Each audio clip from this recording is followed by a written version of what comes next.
This Hong Kong classic recipe is the perfect appetizer to make for a family gathering or a friends get-together.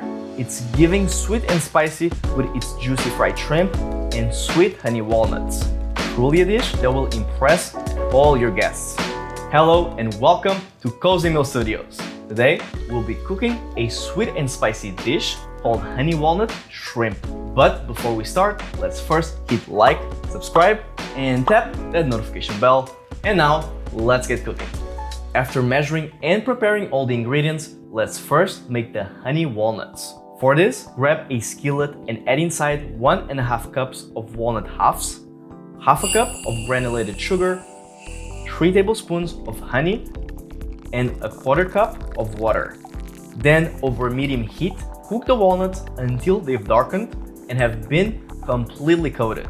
Once you see that they are ready to leave the skillet, take them out and put them to drain on a paper towel. If by any chance you're not a fan of walnuts, you can use either almonds or pecans. Both of them pair super well with this recipe.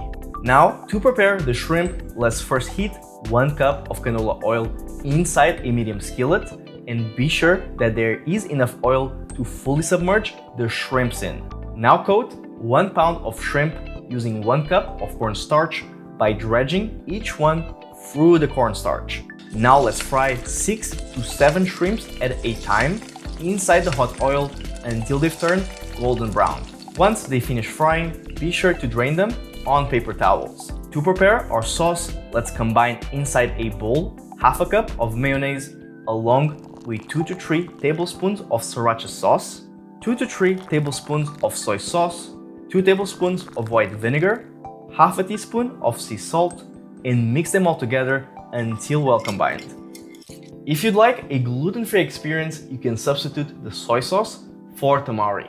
After the shrimp finishes draining and still remains hot, add them inside the sauce bowl along with the honey walnuts and 3/4 cups or an 8-ounce can of water chestnuts. Mix all these ingredients together in the sauce, top with finely chopped fresh cilantro on top, and enjoy this healthy Asian bowl with your friends and family. If you enjoyed this recipe, be sure to check the description box below where you can view all the steps again, check notes, and even visit our website at cozymeal.com/recipes where you will find plenty more delicious meals from all over the world. Also, please make sure to leave a like on this video and share this recipe with all your friends and family. Because I'm sure once you invite them over and they eat this meal, they will start asking for the recipe straight away. So, I'd save the trouble and send it over right now. As always, thank you so much for watching and I'll see you all in our next video recipe.